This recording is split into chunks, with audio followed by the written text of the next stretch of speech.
movieweb.com. You're your own man now, and the decisions you make are yours and yours alone. From here to the end. Let me tell you about the last two kids I had that gave me hope. You two guys could choose any graduate school in any field you want. I think you're missing the point, Doc. But that the Army's a better gig? These events are gonna define our lives. Well, I'll tell you, right now, that is a dead-on statement. 6 years ago, you were the first to call me the future of my party, and this is me returning the favor. To discuss what exactly? To see if you'd like to write an honest-to-God story again. What's the story? Do not believe everything you read in the papers. The enemy is getting stronger. The enemy is getting uglier. Lieutenant Finch, you and your boys good? Roger that, sir. Rodriguez? All up, sir. Glad to hear it. You will introduce the enemy to the full measure of American mean. Are we clear? Sure. You've already sold the war. Now I'm asking you to help me sell the solution. Lock and load! But, Senator, what have we been doing for the past 6 years? What is relevant is the implementation of a new strategy. 2 minutes! Don't you think it might be critical to examine how we got to this How point? and why is not the issue now. We have to move forward. Well, the first thing I've got to ask, and I'm sure you've gotten this a lot, are you afraid of being typecast as the guy that's laying on his back, trapped?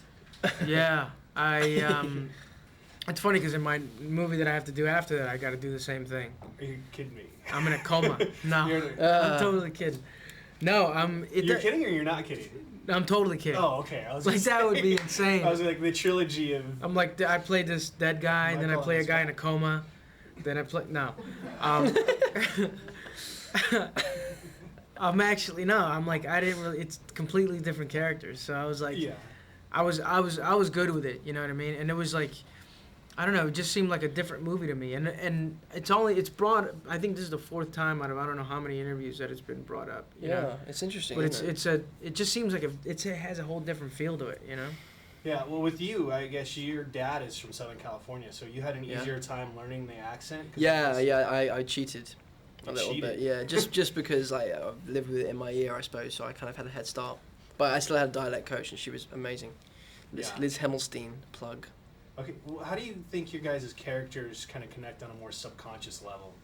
I think you said that before, that it was Go on. really cool, is that they, potential. Like, that's what Robert Redford sees in both of them, is potential. But, like, my character does something with it, and I don't particularly yeah. feel like it. Yeah. Yeah, but I think that's the main thing, is that we in different ways, I think he sees something in us which maybe we should be using to make some kind of positive impact on the world.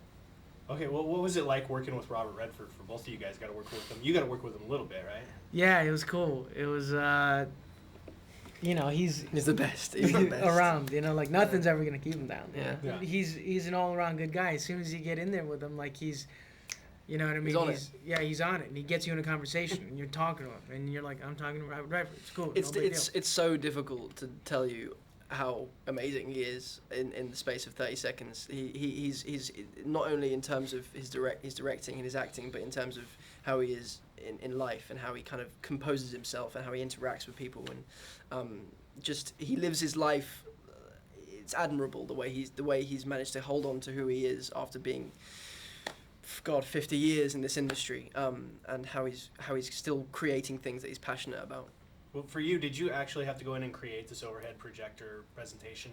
I mean, we worked on it. Like I was sat in that day watching it. We did the whole shebang. You know what I mean? And it was interesting because we had to, you know, I had to know the whole thing. It was like to start off with a 9-page scene is a little difficult. Yeah, you know what I mean, I was watching them like in between takes, like him and Derek, just outside, literally looking at their notes, preparing for this kind of like this kind of diatribe to kind of convince their fellow pupils. And it was kind of, I was scared for you. It was a scary situation to be in. Yeah, it is. I mean, especially since it's like, I don't know how many kids, like 100 a extras lot of in people, there. yeah. And then you have all these props. And we did do some rehearsal from it, but when the cameras are on, you know, and then Redford's directing you, there's no pressure whatsoever.